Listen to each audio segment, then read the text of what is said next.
அதிமுக தொண்டர்களுக்கு கொள்கைகள் தெரியலன்னா பரவாயில்ல, கொள்கை பற்றி தெரியலன்னா பரவாயில்ல, கட்சியின் தலைவருக்கே தெரியலங்கிற மாதிரி வந்து இபிஎஸ் அவர்களை தாக்குறாரு. முதல்ல திமுகவில் இருக்கவங்களுக்கு கொள்கை தெரியுதான்னு பார்க்க சொல்லுங்க. அவங்க கட்சியில் இன்னைக்கு என்ன கொள்கை? அதிமுகவிலிருந்து அகற்றப்பட்டவர்கள், விரட்டப்பட்டவர்கள், இங்கே குற்றம் செய்தார்கள் என்று நீக்கப்பட்டவர்கள்லாம் வச்சு அமைச்சரவை அமைச்சிருக்கிற ஒரு கோமாளி கூட்டம் கொள்கையை பற்றி எங்களுக்கு பாடம் கற்று தருவானா? இன்றைக்கி அதிமுக அமைச்சர்களிலிருந்து வெளியேற்றப்பட்ட புரட்சித் தலைவி அம்மா அவர்களால் வெளியேற்றப்பட்ட செந்தில் பாலாஜி அங்கே மிகப்பெரிய அமைச்சர் சொல்லி அவர் தான் தியாகின்னு சொல்லி கொண்டாடுகின்ற ஒரு கோமாளி கூட்டம் இன்றைக்கி அதிமுகவில் இருக்கிற ரகுபதியிலிருந்து, வேலுலேருந்து, சேகர்பாபுலேருந்து அதிமுகலேருந்து போனவங்க இல்லைன்னா அந்த கட்சியை நடத்துறதுக்கு ஆள் இல்லை.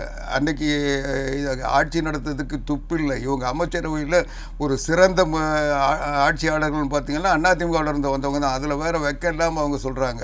ஆலந்தூர் பாரதின்னு நினைக்கிறேன், திறமையானவர்களை நாங்கள் சேர்த்துக்கிறோன்னு. அப்போது அங்கே திறமையானவர்கள் இல்லை. அதிமுகலேருந்து அகற்றப்பட்டவர்கள், வெளியேற்றப்பட்டவர்கள், இங்கே போக்கிடம் இல்லாமல் புகலிடம் தேடி போனவர்கள்லாம் அங்கே வந்து அறிவு பஞ்சத்தினால் அவங்களெல்லாம் கூப்பிட்டு வச்சு இன்றைக்கு அவர்களுக்கு அமைச்சர் பதவி கொடுத்து அவங்க இன்றைக்கி அந்த கட்சியை கட்டுப்படுத்துகிற நிலையில் தான் இருக்குது.